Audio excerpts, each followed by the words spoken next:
welcome to Vanished Voices. We're your hosts. I'm Jenna. And I'm Shannon. There's a doorbell camera on a house in the 4800 block of North Kenmore Road on the northeast side of Indianapolis. And on the evening of November 8th, 2021, that camera catches a woman walking out to the curb. She's 24 years old. She has red hair, shoulder length. She's got a hunter green jacket zipped up against the cold, ripped jeans. She doesn't look like someone who's leaving for good. She looks like someone running an errand, maybe going to see a friend, the kind of walk you do 100 times and never think about. A truck pulls up, gray, maybe white. The footage isn't clear enough to say for sure, but it's loud enough that a neighbor might remember the sound of it, even if they never got a good look at who was driving. She gets in. That's it. That's the last anyone sees of Nakyla Williams. Like loud, like it was missing a muffler? Or like it'd been modified, possibly. There's no call that night, no text the next morning, nothing on her socials, nothing on her bank cards, nothing from a woman her own family says never went more than a day without checking in. 5 years later, nobody has a better answer for what happened after that truck pulled away than the doorbell camera did. And her mom is still waiting by the phone, hoping it will ring with a call, maybe bringing answers. This is the disappearance of Nakyla Williams. Nakyla was the person people went to for their hair. She had her own little setup in the basement of her mother's house on Kenmore Road. A real salon, chairs, mirrors, and everything. And this was built out of nothing but her own hands and a lot of practice. Her cousin, Terry Davis, taught her. Terry's a retired hairdresser herself, and she says teaching Nakyla felt less like training an apprentice and more like watching a kid she used to babysit turn into someone with her own gift. Nakyla was getting a name for herself in the neighborhood, too. People would come by just for her. If you asked her family what she was like, you don't get the vocabulary of a missing persons report. You get goofy, you get bubbly, you get people describing someone who told bad jokes on purpose because she liked watching people laugh anyways. She was the oldest daughter in a house that needed her to be. She had 3 younger sisters that looked up to her. And when her mom said it, her mom used the phrase, they look up to her, present tense, like it still applies. She had a younger brother, too, and her mom, Nakyla Spurlock Pope, says plainly, Nakyla was a big factor in that house. Not the oldest kid who'd aged out and moved on, the one who was still there, still helping hold things together, which is part of why what was coming that November didn't make sense to anybody who knew her. Because 2 weeks after the night we just described, Nakyla had a surgery scheduled. It was invasive, the kind that needs weeks of recovery afterwards. And Nakyla was supposed to be the one taking care of her mother while she recovered from this. Okay, let's go back to November 8th, 2021. The truck that pulls up to the Kenmore Road house belongs, or at least the family would later come to believe it belongs, to a man named Beston Hoyle. So at that time, they didn't know where she was going? Mm-mm. Okay. How old was she? 24. Okay, yeah. You don't really need to say where you're going or what you're doing. No, and it was 5:45 p.m. It's not late. Yeah. It's a Tuesday. Right.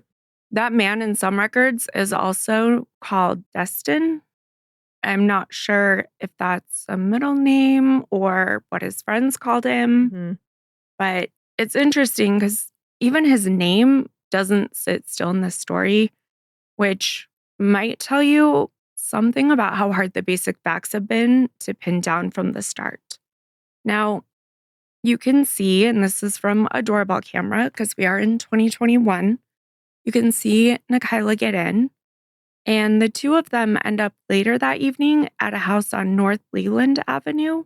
Did she get in the car and talk to him for a little bit before he drove away, or did he just immediately drive away? Pretty much immediately drove away. Okay, so. Like they were headed somewhere. Yeah, expected. Mm-hmm. This house isn't that far away. It's a place a few of her friends were staying at the time. And I can't find who owns it or if they were staying with another friend or renting or what kind of house this is. But it's a house she'd been to before and the kind of stop that would normally just be one more Tuesday. Do you know what time she was at that house? Mm-mm. Do we know what time she left? Nope. Do people confirm she was actually there? Yes. Okay. They do confirm she was there. And also, we do have phone pings. Oh, and did people say she left with him since he's the one that gave her the ride? They did not say if she left with him or not. Okay. It seems like they've been really tight-lipped about that night, which is odd. That's her friends. Mm-hmm. Interesting. And, this guy in the truck was a friend too, enough so later on her mom calls his mom to see what she knows. Yeah. So we knew him somewhat, right? Yeah. So like I mentioned, they do have phone pings. So they can see, investigators at least, can see that she left her house, she went to that house, and then it pings one more time. And that's near the 4900 block of Topeka Trail, which none of this is very far from each other. All pretty similar area, like 10, 15 minutes. Did she know anybody around that area? Not that I know of. I do know there's a giant field there. So not like a restaurant or convenience store? Not that I could find. Okay. Or a liquor store. I'm trying to think, okay, you're at someone's house for get together, like party. Maybe you went to grab, more beer. Yep. Maybe chips. More alcohol. Right. After they see that ping, though, near Topeka Trail, there's nothing. There are no more pings, no calls out, nothing that comes in. It's just silence. For most people, that could mean a dead battery. But when her family hears this, they say it meant something was wrong immediately. They know Nakyla, she is the one who checks in. She's the one who calls mom, who has never disappeared on people, not even for a day. When Nakyla didn't come home, her mom's immediately panicking. She's reporting it to police within days. She also postponed the surgery. And as far as I can find, it doesn't seem like she had it, at least in the first 3 years. I will tell you, our reporting updates everything disappear in 2023. That's the last update that I can find, aside from like social media posts, people saying she's still missing, putting her name out there. The Black and Missing Foundation is still putting out information, but no press releases, no news stories, nothing after 2023. Her mom would say, my daughter never would have left for this long. And you can tell when she says that, she meant it as a fact, not just as a hope. Like I said, her family reported her missing within days. They did try to reach out to friends, things like that before. They were pretty certain that the Indianapolis Metropolitan Police Department wouldn't necessarily take it within 24 hours. She is an adult. She's able to leave on her own, whatever. And they were right because they did not make that missing persons case public. They didn't issue an alert. They didn't ask the public for help finding her until November 30th. Okay, that's crazy. She probably had hair appointments literally that next day. Exactly. I'm sure on Wednesday, on Thursday. Yeah. Absolutely. It took 3 weeks between when her family is saying we can't find her and anyone outside of her family being told to keep an eye out. And when a reporter asked IMPD about it later, an officer's response was this. And I laugh only because of how absurd it is. He said, quote, additional time has passed. Nothing else has changed. What kind of an answer is that? What does that even mean? It means Yeah, more days have passed, but she's still missing. So now we'll look for her. Like, I'm sorry, sir. That is so inadequate. It feels like he meant this as kind of a shrug. There's nothing new to report. Nothing's different. But from where Nakyla was standing, everything had changed. Every day that passed was a day further from November 8th. You know, it's a day where somebody's memory of that truck or the sound it made or a face got a little less sharp. A day where if this really was foul play, whoever was responsible had more time to cover their tracks. Maybe delete messages, leave town, anything. And we know this isn't unique to Nakyla's case. That's exactly the point. It's close to 3,800 missing persons reports a year that IMPD fills. So she didn't have a car, or at least she didn't take it with her that night. They don't know where her phone is at this point. No. None of her friends have seen her. Not that they said after her being at that house. No, I mean, people did call in saying there were sightings, but none of them were verified. Substantiated. Yeah. That 3,800 number, though, investigators will tell you accurately that most of those turn out to be people who left on their own and people who turn up in a few days once they're ready to. And that statistic isn't wrong, but it's also the exact reasoning that can make a department very slow to treat one case as urgent, right up until it's the one case where urgency would have actually mattered, which is a bummer. I don't know how you balance that. Yeah. Nakyla obviously wasn't going to wait around for 3 weeks. She started organizing search parties herself before IMPD ever even put out an alert. She was walking the neighborhoods, handing out flyers, doing in her own words, quote, everything I can come up with. By the time police caught up to where the family already was, Nakyla had already sent detectives more than 75 emails. Wow. Mm-hmm. Every single thing she got, she's passing along. Yeah, but 75, that makes me think they're not even reading them. Probably not. That's crazy. Probably read them, in 6 months when they haven't I would think, I don't know, by the time you got to 5, you may want to pay a little bit more attention. Yeah. Again, she has appointments that are being missed. She helps care for her sister. I mean, there's... Mm-hmm. I mean, she has 4 younger siblings. Yeah. I'm not sure. You don't just walk away. You don't just walk away and decide you're not going to help people anymore. Especially when you're not even taking anything with you. Just have your phone. There's no mention in anything that she even really had a purse with her. And she might have, but I couldn't find that. Yeah. In anything. Because they do mention that none of her bank cards were used. So she might have had Apple Pay or she might have had a wallet. Because she was young. So I'm like, did she really, having a purse, it seems, is more of a older person thing now and not a younger person thing. So everything's in there. But I'm calling myself old. I still use a purse. I can't imagine not, but it cracks me up how the kids sure do like to push their stuff into my purse. So where's your purse? And put their stuff in. Yeah. Can you hold my phone? Oh, yeah. Sure. Nakyla went straight to the source. She went to that house on Leland Avenue. She must have known that's where Nakyla was headed, or that's where she would normally go to hang out with friends. Yeah. Nakyla's sister was there too. And when they pulled up, Weston Hoyle was standing right outside. And I tried to find exactly how far after she didn't come home this was. If I had to guess, I would say within that same week. That's what I would assume too. But I couldn't find an exact day. They asked him directly, have you seen Nakyla? And his answer, Nakyla? Nah, we ain't seen Nakyla. So Nakia pushed further. She asked if she could see any camera footage from around the house.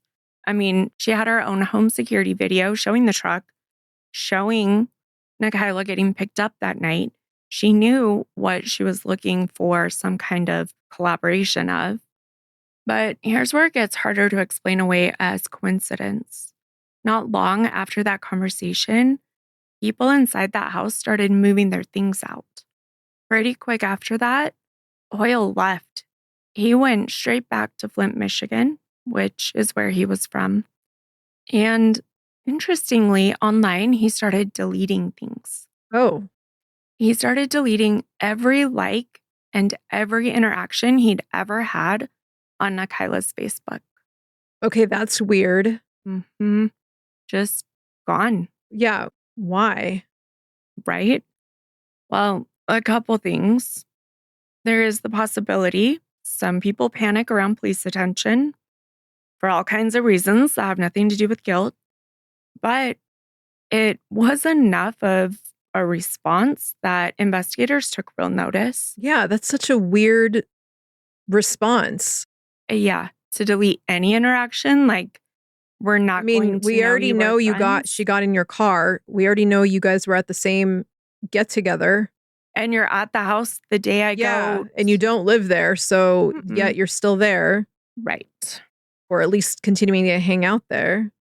Yeah, until shortly after he finds out her mom and sister are there asking questions. IMPD did publicly link Hoyle to the case, not as a suspect, they were careful to say, but as someone they believed had information. Yeah, guaranteed he has some info. Yeah, and this was done right around when they even put out that she was missing to the public, right around the 3-week mark. They asked media outlets in Flint to run this notice, and eventually the U.S. Marshal Service got involved too. I couldn't find, though, whether he was ever actually located and questioned. They haven't put that out and just kind of stops. This is when Nakyla tried to go all the way around it and talk to his mom directly. And his mom told her some story about Mississippi. No confirmation, no way to check it, nothing that actually led anywhere. There's nothing about whether Hoyle was cleared or whether he simply became one more threat in this case that hasn't been pulled all the way. I would say he's still a person of interest / witness. And that's why otherwise they would say, like, okay, no, we found him. We've talked to him. He's cool. Right. So the fact that they're not saying anything tells me that, no, there's still more to his story, at least. Yeah, I think so, too. Not having an update for so long, though, is really odd. Yeah.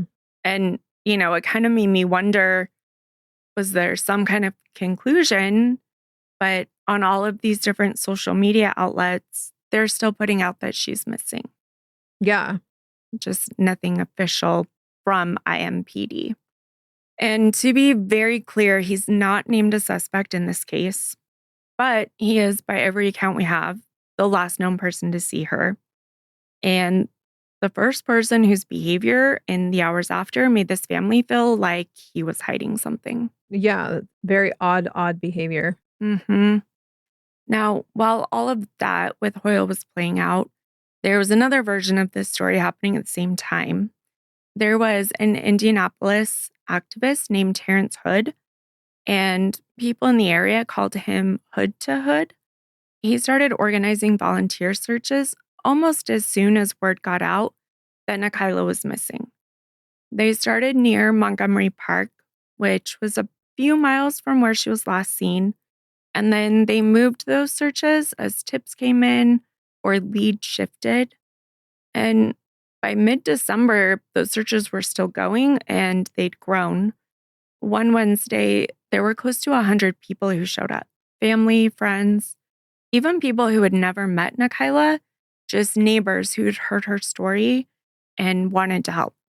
They went through brush, they waded through a small lake.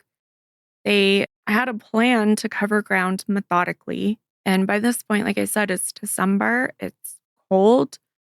And on that day, they were looking through the place where her phone's last signal had come from nearby, because really that's the only concrete lead anybody had to work from. Hood told a reporter at the time, "It's like looking for a needle in a haystack, but we won't give up." They spent weeks searching for any physical trace of Nakyla. And it's the oldest kind of searching there is. It's what people did before there were cell towers to ping or Facebook accounts to monitor. But it's also, if you think about what we talked about a few episodes back regarding how trafficking actually works, possibly the wrong kind of search entirely. Because if Nakyla was taken, if this is a trafficking case, the way her mother and grandmother believe, then she's probably not somewhere in the field waiting to be found. She's more likely to be exactly the kind of, quote, hidden in plain sight that we've talked about. Moved, isolated, maybe closer than anyone thinks, or maybe states away, but functioning, visible even, just in a controlled way. Yeah, I mean, at least moved, because I know you want to get them out of the area where they'd be most recognized. And I did see in some of those social media listings, they would say possibly in Flint, Michigan. And I can't find that anywhere coming from her family or from law enforcement. I think it's just the connection with him. Yeah, I'm sure that's where he moved back to right away. So that's why. Right. Yeah. But I don't see that from anyone else. Well, and I wouldn't think he'd take her, if he took her, wouldn't take her to his hometown. I wouldn't think so either. But I did see that come up again and again. A year passed, and on the 1-year mark, the Indianapolis Star came back to check in on the family. That's often when a story either gets forgotten or gets a chance to say, we're still here and we're still looking. Now, Terry Davis, Nakyla's cousin, we mentioned she's the one that taught her to do hair. She talked to the reporter that day, and what she said cuts to something that doesn't show up in a police report. She said, quote, I don't even know how to put it into words. We know she wants to be here with us, but we have no idea where Nakyla is. She talked about babysitting Nakyla as a kid, about watching her grow into someone creative and funny and warm. Someone who was, in Terry's words, quote, a go-getter. And that's not the language that you find in an investigation. That's just the thing a family can speak to, especially on some of these anniversaries and dates that come up. The detail from the anniversary piece that matters most for where this case actually stands is this quiet shift in how police were talking about it. Back in 2021, the official line had been clean and simple, foul play not suspected, which is odd to me. I don't understand. Yeah, that's very specific so soon in the disappearance. With no investigation done. Right. They would refer to her as a missing person. They would call it probably a voluntary disappearance and throw out something like statistically likely to resolve itself the way most do. Yeah, based on what evidence, though? I know. Those things are infuriating. And, when you sit and think about 3,800 of them, you can understand assuming most resolve, but 3 weeks in, that's different. And it's funny. I watched a show this week, and it was 2 sons who went looking for their mother who'd been missing for 20 years. Oh, wow. And only she wasn't really missing in the sense of like this. She had custody of both of them. They had different dads. She was married to the younger one's dad, and she had addiction problems. And her parents came in. They already had custody of the older child, and they had seen that, or they were getting reports that there wasn't food in the house and et cetera, et cetera. And so even though husband number 2 was working and living in the home, but he worked at a place where he was able to get his meals at his work location. So he was just eating there. Oh, no. And now he's not confirming or denying whether there was food insecurity or not. But people in the family would say that when the kids would visit, they would eat like eating was, or they would ask to take things home with them so that they would have more. Anyway, so her parents came in based on this information, assuming that she was using again. And it took the older one and said, but we want to take the younger one too. And of course, she's like, no, you're not taking my kids. They're like, oh, well, let's remind you, we actually have custody of your older child. So she gave, okay, fine, that's true. And then told the husband, hey, we're going to take your younger son. And that's a little, again, vague about why he went along with it. But very shortly thereafter, they also end up splitting. And then both kids go with the grandparents. And at one point, then the younger one goes back to his biological dad, and the older one stays with the grandparents. But the mom, allegedly, she would be like, well, I want to see my kids. They're like, no, not until you're clean. And so they were preventing her from, which again, understandable, young kids don't really understand she's not herself, blah, blah, blah. And then it turned into 20 years later, no one's heard of her. So, I mean, just based on what we cover, I, of course, assumed at this point she's probably deceased. But they go, the two sons, one of them who's the documentarian, so he is doing this investigative journalism on his own while documenting it the whole time. Oh, they go back to the last, like they start talking to family members and they're getting more story than they've ever heard before. Like, okay, this is why, technically we sent your mom away. We just assumed she'd always come back because she always did. And now this time she didn't. So, I mean, even a lot of them assumed that she had also passed away. Right. And they had heard through bits and pieces of family and just friends that she was going by her middle name, and she would interchangeably use the two married names she had. She would flip back and forth between those. But again, using her middle name, which happened to be Lee. And they end up traveling to a couple different places. They're putting up flyers and they get a call. They're like, oh no, this is her phone number. And so the documentarian has gone back. So this is up in Canada. And he was living in Las Vegas. So he calls this phone number he gets from Las Vegas. And he's just like, hey, is this Lee, whatever? And she's like, yeah, who's this? And he's like, Linda's connection dies. No. So anyway, calls her back. And she finally was like, who are you? And he goes, I think I'm your son. And she's like, what's your name? And he tells her, he goes, yeah. She's like, yeah, you're my son.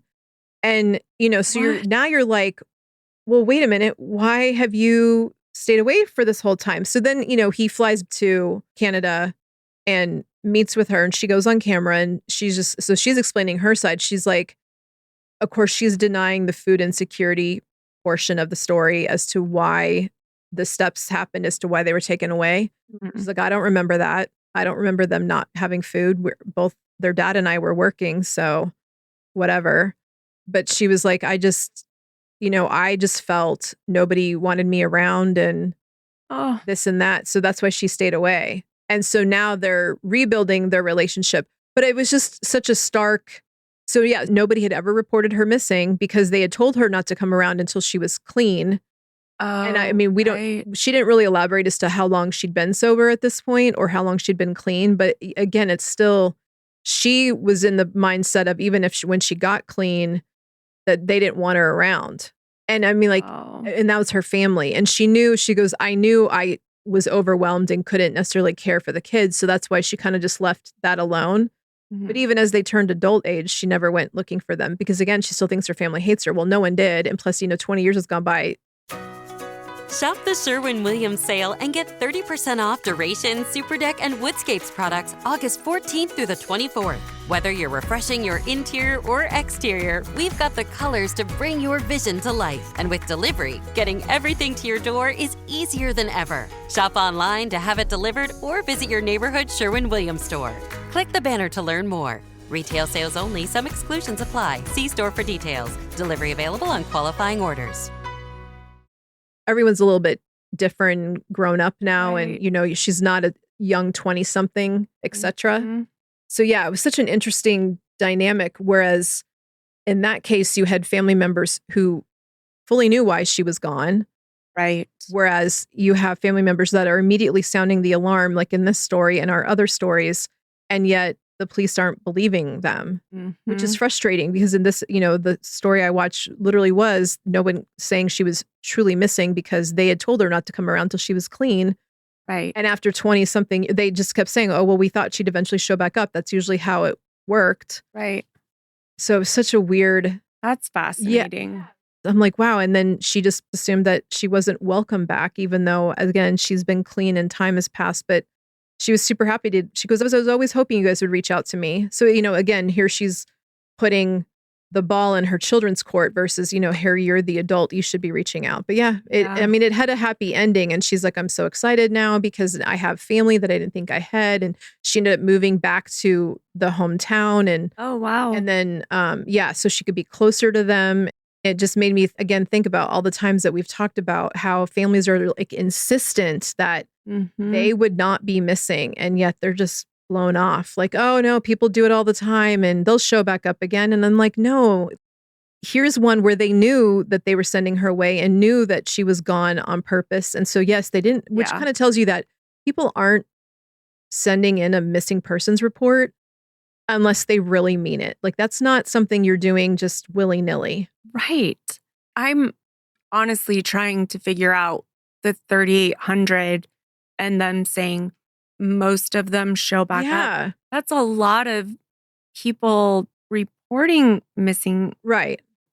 Out of all the cases we've done, I have yet to find one that, except for the one where she reported her, then called back and canceled it. And then within 24 hours truly was missing again. And yes. But other than that, which was a minor and right, so a different set of circumstances. But like we have yet to really see that, people are just saying they're missing even when they're not. I don't think people generally want to call the police. I don't either. So that's not your first go-to. You're going to start checking with friends and stuff first. Right. And that's why it makes so much sense to me when they're like a week passed and I'm like, some cases, some instances, I can understand that. Right. Because you're trying to do everything else you can. You want to find this person. Yeah. Especially if the police are going to give you this line. Right. You're not really getting help from them anyway. Exactly. At that same 1-year mark, IMPD Captain Christopher Boomershine from the department's Criminal Investigations Division was asked the same question. And this time, the answer wasn't a denial. It was, quote, I can't say that. So he wouldn't rule out foul play at this point, now that it had been a year. He cited the ongoing nature of the investigation for why he couldn't answer. And he added something the family hadn't ever heard publicly before, that there were, in his words, quote, a small number of individuals who investigators believed knew what actually happened to Nakyla and simply hadn't come forward. And I wish I knew why sure he means the that. People at the party or at that house. Which, does that mean they've talked to all of them? To me, I feel like that means they haven't. Whether they can't find them, because remember, a lot of them they started moving out right after it happened. Before they were even looking. Yeah. At this point, though, nobody announced a break in the case. Nobody named names. But that's a very different sentence that captain gave than the one they were saying a year earlier. And in an investigation this quiet, sometimes the only thing that moves is that subtle shift in the language that they use to answer the questions. That same December brought a second weight to their household that had nothing to do with Nakyla's case directly, and everything to do with why this family carries the month of December differently than most people do. Nakyla had an uncle. His name was Charles. He was killed in a homicide back in December of 2012. And every year since then, it was Nakyla who organized the family's remembrance for him. She always made sure that nobody let that date pass without marking it. And that December in 2022, for the first time, nobody organized it because the person who always did was the person that they were now searching for instead. Was his unsolved? Is that why she would, or was it just a family remembrance, a yearly family remembrance? From everything I could find, it seems like his was solved and it was like a yearly family remembrance and celebration of life type being on a smaller scale than what happens right away. By the summer of 2023, so coming up on 2 years, Nakyla's case had found its way into a much bigger conversation, one that had nothing at first to do with her at all. That July, a woman named Carly Russell disappeared in Alabama. And for a few days, the internet did something it doesn't do nearly often enough. It panicked, publicly and loudly, on behalf of a missing Black woman. Hashtags, news vans, really a genuine national groundswell. And then just as quickly, doubt crept in. Questions about whether her disappearance had been staged. The story that had briefly united a lot of people around urgency started to fracture into suspicion. But in the middle of that news cycle, reporters and advocates started asking a harder question. Why does it take a story like this, one that might not even be what it first seemed, to get this kind of attention? Where's the same energy for the women whose cases never trended in the first place? And Nakyla's name came up in that conversation. It came up as one of the answers. Her grandmother, a woman named Lucille, spoke on the record that summer, and what she said really wasn't about theories or investigators. It was about time. She said, I missed her 25th birthday, her 26th birthday. I've missed 2 Christmases. We've missed holidays. And when the conversation turned, as it always seems to, towards Nakyla's history with drugs, as if that history were a reason to search less hard, Lucille didn't flinch from it. She has the grandma energy that I hope my grandma would have. She said, quote, and this is a quote, she can be the biggest prostitute in the city. She's still my granddaughter. She's still somebody's daughter. She's somebody's sister. And she's somebody's cousin. Facts. I love Grandma. Lucille. Yes. I love Grandma. She wasn't asking anyone to look past who Nakyla was. She was saying it shouldn't matter to whether anyone looks for her at all. None of that matters. Nakyla's cousin, Barry, offered the other theory the family has been sitting with, one that doesn't involve a truck or Hoyle or even the house on Leland Avenue at all. Stewart believes that Nakyla's opioid use may be at the center of what happened. Barry has put out that he thinks it's possible a friend gave her pills that were laced with fentanyl. Police haven't ever confirmed that theory, but to be clear, they haven't confirmed any theory. And the person that Barry has in mind has never been named as a suspect or even named by police. But Barry's point in raising it publicly wasn't really to solve the case. It was to say the opioid crisis is real here in Indiana, same as everywhere else, and it deserves to be treated as a real possibility, not swept aside the way her family feels the whole case has been. A researcher, Professor Lindsay, put words to the broader pattern that Nakyla's case fits into. I would never apologize for believing a Black girl, she said. Given what we know about what happens to missing Black girls and women, our job is to believe first and put the energy and resources behind it, and then see what happens. It's worth knowing the numbers behind that instinct. In 2022, Black people made up 39% of all missing persons cases in the country, which is a widely disproportionate share next to the Black population, according to the Black and Missing Foundation. That same organization has already been involved in Nakyla's case for a while by this point in 2022 and 2023. Their co-founder, Derricka Wilson, gave her own interview about it that same summer, and the foundation has produced a podcast episode built around the search for her. So here's where that leaves us. 2 theories, both coming from people who loved her, both entirely plausible, but neither one confirmed or even put out by police. Grandma believes that her granddaughter was taken. She believes she was trafficked, and I believe Nakyla's mom also feels that way. And she has cousins who believe she was failed by something quieter, by addiction, and someone exploited it. I don't know which one is right. I don't know which one police lean to. I know, because it could be something totally different. Say she had overdosed. I mean, Narcan. I feel like you would find her. Take her. Yeah, you would take her to the hospital, or you would let her be found, or you would call 911. Like, why? I mean, I guess if you're the one providing it, you'd panic. But still, where is she? Right. Again, now they are trying to go after the dealers providing it, but at the same time, they really weren't back at this state. No. This year.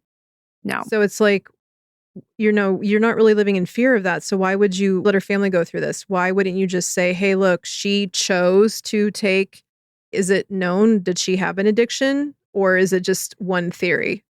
I feel like it's one theory. I didn't see anything from anyone else in her family talking about opioid use. Yeah. That's a stark contrast from a go-getter and bubbly and giggly and that. Telling silly jokes. Yeah. Like, I mean, opioids are downers. They make you tired. So I don't really get that. I mean, if we're going to say she was on a drug, that sounds more like cocaine than an opioid. Just that the way people describe her doesn't sound like somebody who's zoned out. Right. And I didn't keeping hair appointments and starting a business and people actively looking for her. Yeah, that's the opposite of that. That's no drive, no ambition because you can't. Right. And I didn't find anything else related to that anywhere else, but it was in the reporting. So I want to share that side, but didn't find that from anyone else. Yeah, I mean, maybe at one point, but maybe it had, I mean, again, people relapse, but it just seems like why disappear her? Right. Unless, I mean, I guess if you're on them too and you are not making logical choices or you're on a different drug or... Just seems weird. Yeah. I mean, because you can drive to any pharmacy and they have Narcan right there and the pharmacists and the techs are allowed to come out and pop it in. Like, was that as known 5 years ago? Yeah. I mean, I would say yes, but I mean, maybe not. I don't know. But considering Indiana does have a higher opioid crisis, I would think it is known in that community. Or especially like big city like Indianapolis. Yeah. So note to anyone listening, that is a real thing that you can do if that ever happened to someone that you're with or around. Yeah. I mean, there's been times when they've gone in and the pharmacists recognize that somebody's in distress and are able to provide it. Honestly, it should probably be something that everyone has in their home. Right? Yeah. So where does that leave us with Nakyla's case? Honestly, in silence that we weren't able to fill. Everything we could find on her case, every article, every interview, every statement from IMPD stops in the summer of 2023. So 3 years ago. And I looked, you couldn't find a single update since then. No arrest, no clearance, no new statement, not even on the 5-year anniversary. So is it still considered open? There's nothing out that says that except for all of the social media posts that say she's still missing. Not any official documentation from IMPD. Exactly. And also Black and Missing Foundation still has her listed, and the Charlie Project and all of the sites like that. But yeah, nothing from the IMPD. So we don't know what happened to Beston Hoyle after 2023, whether he was ever formally questioned, whether he was cleared, or what happened there. Also, the Black and Missing Foundation did hire a private investigator to look at her case around that same time, but they haven't put out any updates. So as of this recording, we don't know if any of this has moved at all. What we do know is that Nakyla Williams was 24 years old. She did hair in her mother's basement, and she loved making people laugh on purpose. She was the oldest daughter in this house, and they leaned on her for care, for help, for assistance. Her siblings looked up to her. You can just tell from the statements that they have put out how much they miss her. Nakyla said in the earlier days of this, before anyone knew how long it would actually last, she said, quote, "My daughter didn't just poof and disappear without someone knowing what happened. Whatever happened, I don't understand why someone can't say something." And 5 years later, somebody can say something. Nakyla is 5'3", 175 pounds, with brown eyes and either red or brown hair. She liked to switch it up. She has several tattoos, including the Lord's Prayer written out on her right forearm, Boogie on her left shoulder, 22 on her left hip, and a Tiffany bracelet markup with her mother's name, Nakyla, with a heart on her wrist. She was last seen wearing a hunter green coat, ripped blue jeans, and black leather Jordan sneakers with red soles. If you have any information about Nakyla Williams, anything, no matter how small it might seem, please contact the Indianapolis Metropolitan Police Department's Missing Persons Unit at 317-327-6160 or Crime Stoppers of Central Indiana at 317-262-8477. You don't have to be a witness. You just have to be someone who knows something and says it. We're grateful you spent time with us today on Vanished Voices. These stories matter, and your support helps ensure they're not forgotten. To see our full list of episode sources and extended materials, visit the blog linked on our site, vanishedvoicespodcast.com. Follow us across socials, TikTok, Instagram, and YouTube at vanishedvoicespod. Your messages and feedback help shape the conversations we continue to have. If you'd like to support the show, please take a moment to review, subscribe, and share. We're streaming wherever you get your podcasts. And as always, refuse to let these voices vanish.